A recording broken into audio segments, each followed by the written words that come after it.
So many of us live a life that we constantly feel the need to escape. We are caught in the cycle of burnout and recovery, always looking forward to the next vacation, the next break, or the next big escape. But here's a question: what if you didn't need to escape your life at all? From my journey as a technology leader, as an advisor, as an entrepreneur, and as an educator, I have learned that creating a life that you truly love doesn't require drastic changes. It's not about overnight transformations or waiting for a distant ideal. It's about small, intentional habits. It's what I call micro habits. These are the things that you weave into your everyday life to create more balance, joy, and fulfillment. And in today's video, I will share with you these 7 micro habits that can help you create your life that you truly enjoy. Before we get started, a quick reminder to 92% of you who haven't yet subscribed to my channel to do so now and click on the notification bell icon so that you can be notified every time I release a new video. I put a lot of effort in bringing these videos to you, and your subscription means the world to me. And now that we have you subscribed, let's get started. The first is to start your day with white space. This is something that I have embraced over years, especially as someone who leads a very fast-paced, high-demand career. I've learned that the way you start your day sets the tone for everything else. We often wake up and start consuming immediately, checking our phones, diving into our emails, or scrolling through social media. Instead, what if you carved out 10 minutes of mental white space each morning? For me, this could be something as simple as lying still in my bed and watching the world wake up around me. No agenda, no to-do list, just being present in that moment. What happens in these moments of stillness is something very powerful. Your mind begins to settle. The mental chatter quiets down. And there is stillness, this clarity that often emerges in these moments of stillness. Some of my best ideas for Evolve, for my podcast, for my next LinkedIn learning course, for my coaching exercises, and even strategic decisions for my work have come through these quiet, unplanned moments. I think of it as giving my brain a clean slate before diving into the demands of the day.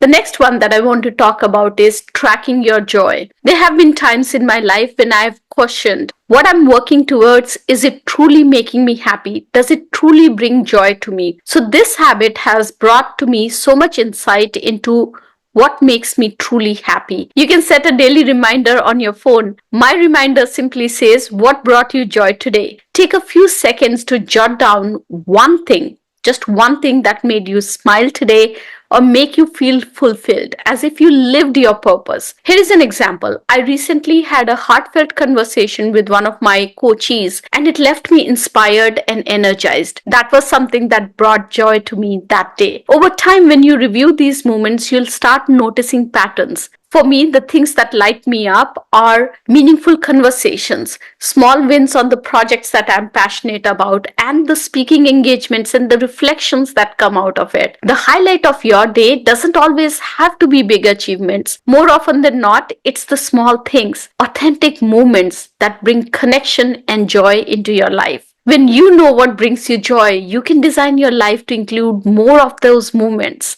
And that truly gives you that sense of purpose and value in your life. The third one is to map your energy. This is a critical concept that I've learned over years, so much so that I've now incorporated it in Eva's Career Accelerator program. This habit is all about self-awareness. In my experience, managing your energy is just as important, if not more so, than managing your time. Start by rating your energy levels throughout the day. Pick any 3 times, maybe morning, afternoon, and evening, and give yourself a score from 1 to 10. For example, I noticed that mornings for me are more for operational tasks. That's the time when I'm still waking up and I'm ready to do operational tasks, but my creative energy is not as high. As the day progresses, my creative energy becomes high. So those are the times when I really spend time in doing my strategic work, my planning work. And In the evenings, it's time for me to recharge, reflect, and start thinking about how my next day is going to look like. By understanding your natural energy rhythms, you can align your tasks with the times when you are at your best. So instead of pushing through fatigue and forcing yourself to be productive on those wrong times, you can really ride your energy waves. This is especially important when you're leading large teams, you're managing multiple projects, you're doing creative work. It ensures that you're bringing your best energy to the tasks that matter the most. I do a lot of creative work, and initially, when I did not understand this energy mapping cycle, I would try to do creative work in the morning, and there was so much procrastination. There was so much thinking that I had to do, and I found myself really procrastinating and not moving forward. But once I understood my energy cycles and I moved my creative tasks to the afternoons, I was becoming so much more productive because I could bring my full energy into those creative tasks. The next one is to pause before you say yes. This one has been a game changer for me, especially as someone who wears different hats. Before you commit to anything, ask yourself, does this thing truly align with my purpose? Would I care about this thing tomorrow or day after? If the answer is no, then just take a step back. It's so easy to overcommit, especially when you're passionate about what you do. For example, I used to say yes to every speaking opportunity, every collaboration, every new project.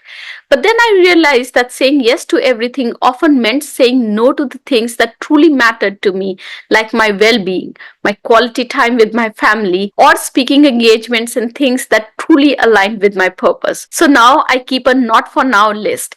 This is a place where I park all my ideas and opportunities that aren't really aligned to the priorities right now, but might be in the future.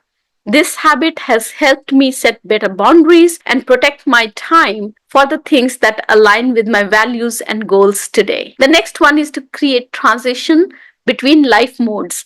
Now, one of the biggest challenges of wearing multiple hats, whether it's being a leader, parent, entrepreneur, or a creator, is that the lines between work and personal life, they blur. And that's why it's so important to create deliberate transitions for different parts of your day. For me, this could look like taking a quick walk around the block after a long day of meetings, or changing into more comfortable clothes when I switch from work mode to family mode. These small rituals signal my brain that it's time to disengage from one role and fully step into another one. This is especially important in today's world when many of us are working from home and are juggling multiple responsibilities in the same physical space. Think of these transitions as a way to reset and recenter yourself before stepping into the next part of your day. The next micro habit that I'm going to share with you is a game changer.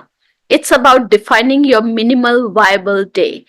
Life is chaotic. We all aim for perfection, but the reality is that we cannot be perfect. Not every day and everything that we do is going to meet our bar of perfection. But what if you could create a baseline? Simple list of things that will make every day feel good enough. For me, this baseline includes 15 minutes of movement, whether it's yoga or a walk, one meaningful conversation with someone that I care about, and one focused block of work on something that truly matters to me. On the busiest days, when everything feels overwhelming, I come back to these three things. If I can check them off, I know that my day was still a success. This habit takes the pressure off chasing perfection every single day. Instead, it helps me focus on what's truly essential and redefine success so that you feel like a winner every single day. And the last micro habit, and probably the most important of all that I want to talk about, is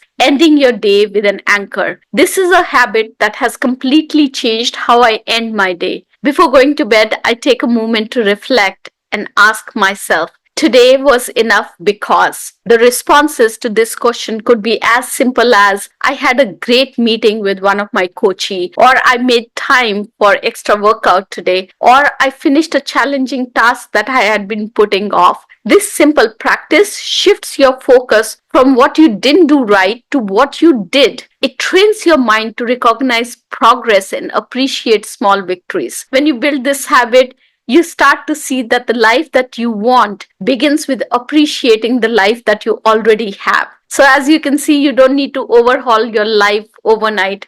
You don't need to wait for that next big break, next big plan to escape your life. What you need is tiny intentional changes that help you create the life that you love right here, right now. So, which of these micro habits feel the easiest for you to start with? I would love to hear your thoughts. I would also love to hear what other micro habits you have used to build a life that's intentional. Please mention them in the comments below. If you like this video, please make sure to love, like, share, and comment. Your subscription means the world to me, so make sure to subscribe. I'll see you in another video next week. Till then, have a successful week. Bye bye.